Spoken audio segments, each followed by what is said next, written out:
police na mi talite police okay na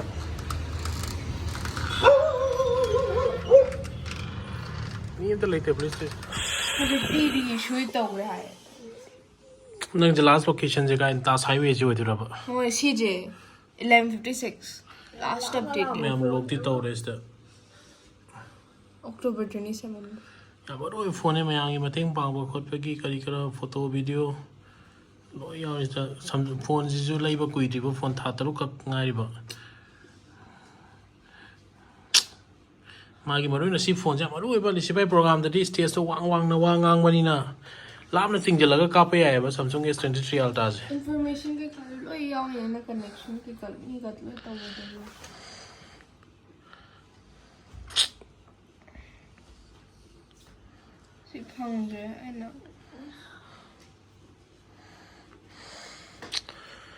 तब phone ngasi marketing shopping Sunday की चटपदा मांगरे ma'am bill बुदी लैरे बगी पोते bill बुदी लैरसु खंगदे वाजी कमेरो मिदागी सीओ आइना ना सी फोन बुदी ब्लॉक तौग्रे तौदे कमाइन तौदेनो सीओ आइना सी नंबर इरेदना नंबर द नत्रो तौदुजे आई नंबर इरकांदा प्लीज इंश्योर मोबाइल नंबर 1 जो मणिपुर पुलिस की साइबर क्राइम की इसिनाव खंगबई बि यावगा जो मतें खरा पांबियो ट्रैकिंग तौदा मैम बुदी सिपा फॉलो तौबा नुसिबे से रीशूट तौग्राय mobile number 1 has been reshoot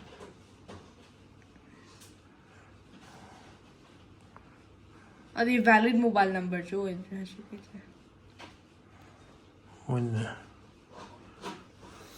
दोगे फाइल जो यार पुलिस तक पहुंचा ले पुलिस स्टेशन वो भी तर है और पुलिस के इंडियन गवर्नमेंट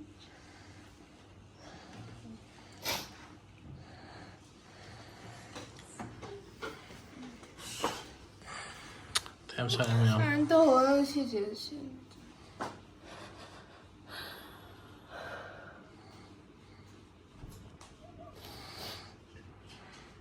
माना फोन से किलोमीटर माना स्विच ऑफ तौगी जगह अखोन ट्रैक तौरेबको एप सिनरगा अखोगी Samsung लंबी तो मैं गाड़ी थोड़ी कान था माना गाड़ी थोंना लंबी तास हाईवे है जगह की सी याम लाप जगह दे किलोमीटर कोई स्टेडी किलोमीटर 30 गुंबा है तारे नतगा 3 गुंबा है कतरा ऐसे 1156 मतंग सी तोरम बने हाइबा सी हाना तोरम मदि ऐसे लॉक तोरम बने अदो कमायना स्विच ऑफ तौबसु यारो मा सिम सिदो बगतने यातोइस स्विच ऑफ तौबदि पिन कोड चंगने फोन लॉगिन तौबदो अरे सियो आइना रि तो ऐसे लॉक तेना सी फोन से ऑफ तौने ऑफ तौबदि डाक तौबदो स्क्रीन लॉक तौबदो स्क्रीन लॉक तो वेस्ट मेक त मतंग दि आई ए सेटिंग्स स्क्रीन लॉक तौम कांदा फोन तो स्विच ऑफ तौबो यारोइना हाना नहीं जागद्रा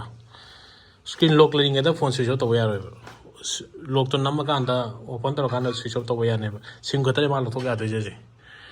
यूपी पुलिस मानो फोन उरांग्रे फोन बाइक तौरगा लाइव थांगे दलिसबे दिवाली मांगदे हदक सी दिवाली मांगदे केम काना दे दो फोन स्विच ऑफ तो माले दुगी स्विच ऑफ तौरे कमाइन तौनी पिन नाजी कुते सॉफ्टवेयर तो गाब यार मोना अदो फोन से सिनबा यादनबा अदो फोन यो तक किस्टिमो चलुबगी अदो यूनाइटेड नेशन की करी करा प्रोग्राम मिगी G20 समिट चटपगी मिगी हेंग जो पिजा की केनोगी ब्राजील एम्बेसी चकदा वो फोन नंबर की मोई कंसुलर के ऑफिसर दो लोई पाउ फोनई नंबर मैम नजु अवा नुंगाई हरेब नंबर दुनी 6009059349 की नंबर मैम ना हेक अनि प्रॉब्लम लेबा वाना ताब कान मैम फोन तौरेब नंबर की फोन दुनी मांगी जे मैम लेबजु कोई बनत्री था तरुक मुतंगाइरी अहनब फोन नि या वाना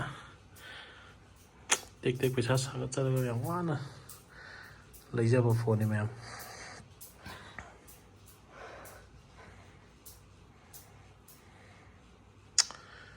याम लाइन मोइन ब्रांड करे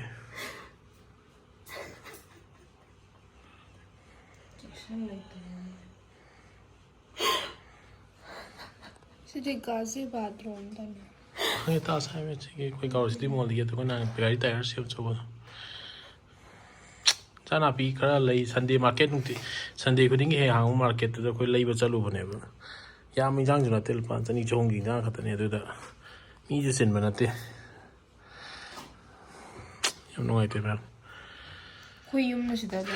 अरे दादी पुलिस स्टेशन चलो से काना रोई में सी ऑनलाइन दा एफआईआर और मोई दी तवार कने हाना कॉपी तो मोई ना ट्विटर दा मोई थाक खमिना मोई लाखनी सोइदना अजी काना तो ऑनलाइन जो लेते दे पुलिस स्टेशन में ले होते 12:29 12 दुकान देख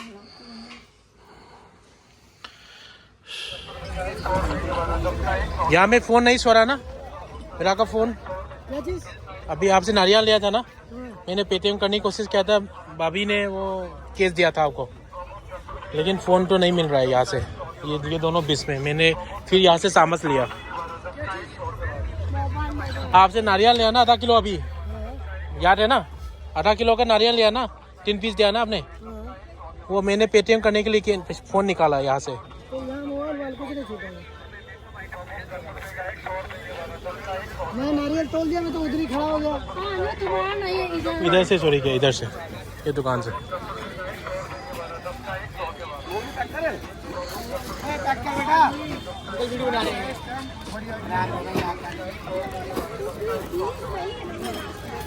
मालिक किस बात को तुम दुनिया के मालिक हो, तुम्हें बताइए नहीं फिर क्या करेगा भाई।